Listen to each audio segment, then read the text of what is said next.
Coos Bay, well actually North Bend, Oregon.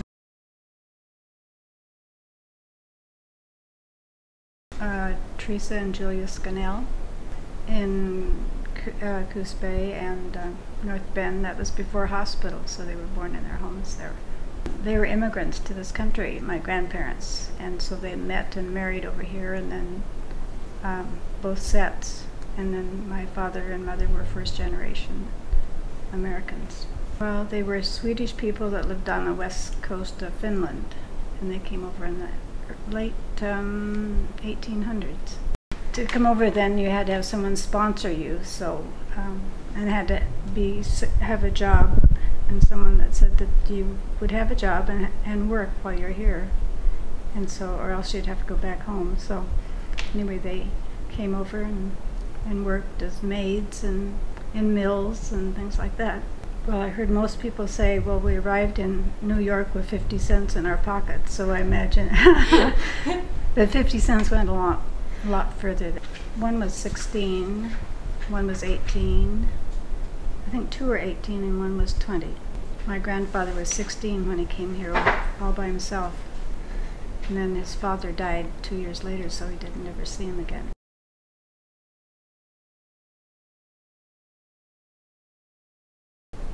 The first thing I remember is going probably to the first grade. We got on a little mailboat, and there were two sides, like a little bus in the back where we sat, and then a captain was in the front and drove the boat across the river. It wasn't very far, but the school was on one side of the river and we were on the other. I didn't know anything else, so it was fine. Then the school burned down that year when I was in the first grade. I lost my little pink comb and my pink brush and my little pink mirror.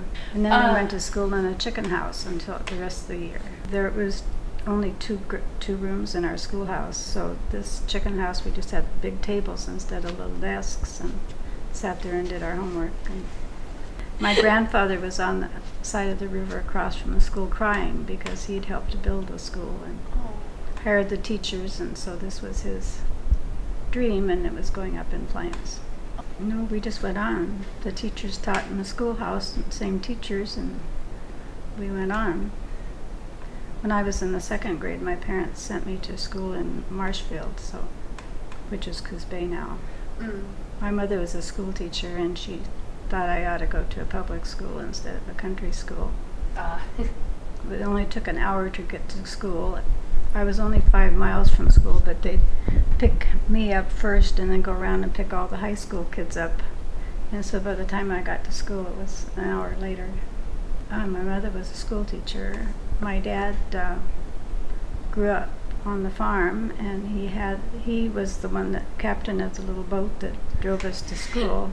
He'd go up and down the river. There were farms up there. He'd go up and down the river and pick up milk cans and take them into the creamery each morning. Then he'd come up and pick up the kids and take them to school, and then deliver the mail to the people that lived on. There were no roads on either side of the river very far. We had a road to our house, but most of the ways you had to go by boat. It was in the 30s,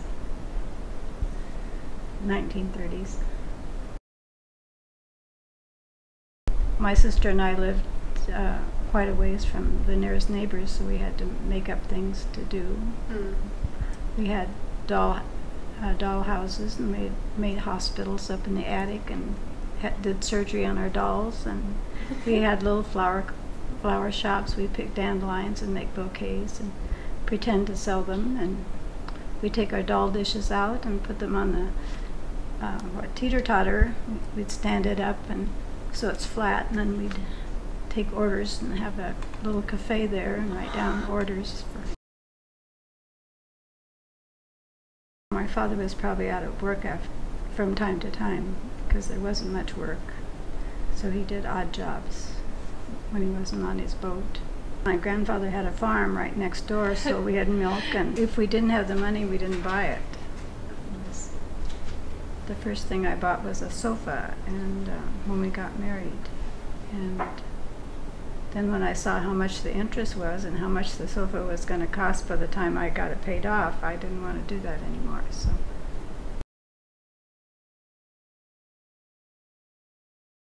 I didn't realize that they weren't in very good health when I moved away, and they both died the next year, so within 2 months of each other.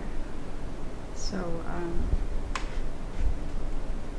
that was rough. Medically speaking, they probably didn't get the best care in Coos Bay, and their medical problems weren't identified soon enough to do anything about it. Had they been up in Eugene, I know my mother would have lived longer. And my father died of cancer, and I didn't know that until after my mother died, because she didn't tell us that he had cancer. So she had pneumonia, and when I was little, that it was heart disease that wasn't identified. That my sister and I would go to the doctor and say, what's wrong with her, because she would often feign medical problems to get out of doing things. If we wanted to go on a picnic, my sister and I would fry chicken and make potato salad and get everything all packed up, and she didn't like the road we were traveling on, so she'd get sick and we'd all stay home. I don't know if she was sick then, though. It was later on. And she must have died early. At 64.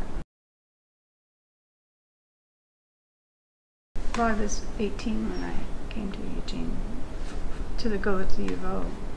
No, I knew I wanted to go to college, and my parents wanted me to go too.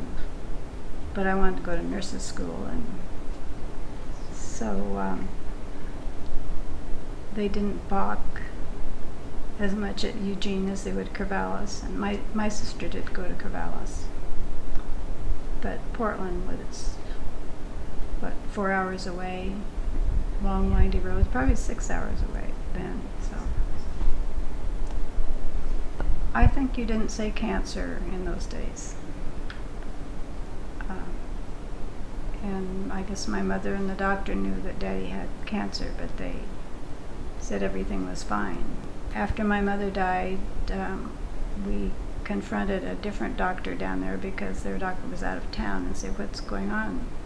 He gets more and more tired all the time. And then I was in Eugene going to school, and the children were in school, and so the doctor called me one day and said, your dad has cancer over 2/3 of his stomach, and I don't think he'll last 2 months, and I'm sending him to the Veterans Hospital. And I think that was in September, and he died the 2nd of November. So, and I'm the one that told him. He said, I don't think your dad knows he has it. No one's told him, but he's a cagey old guy, and maybe he does know. So as he went up to Vancouver to the hospital, I told him that he had it. And then we got up to see him twice before he died. I'd worked in a medical office in North Bend before I moved up here, and so I found a job at Women's and Children's Clinic on 13th Avenue. And the nurse. Yes, and I've worked in hospitals ever since. I volunteer at Riverbend now. So. Each day you say to your mother, ha ha. No, I really enjoy it.